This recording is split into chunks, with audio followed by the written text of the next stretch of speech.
સમયની વાત હતી. ત્યાં એક ગામ હતું. તે ગામમાં રામ અને શ્યામ નામના બે મિત્ર રહેતા. તે સાથે રમે, જમે અને સાથે ને સાથે રહે. એક દિવસની વાત છે. શ્યામે કહ્યું, રામ, ચાલને આપણે ક્યાંય ફરવા જઈએ. હા ચાલ.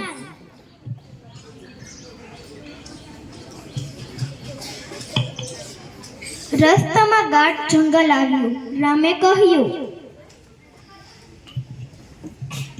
ભાઈ, મને તો ખૂબ ડર લાગે છે. તું ડરમાં, હું તારી સાથે જ છે.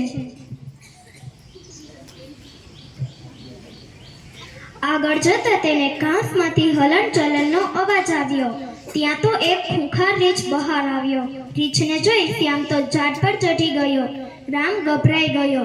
તે ભણવામાં હોશિયાર હતો. તેને વિચાર આવ્યો. તેણે જમીન પર સૂઈને મૃત્યુ પામવાનું નાટક કર્યું. રીંછ તેની પાસે આવ્યો અને તેના કાનમાં સૂંઘીને જતો રહ્યો. થોડી વારમાં શ્યામ નીચે ઉતર્યો અને બોલ્યો,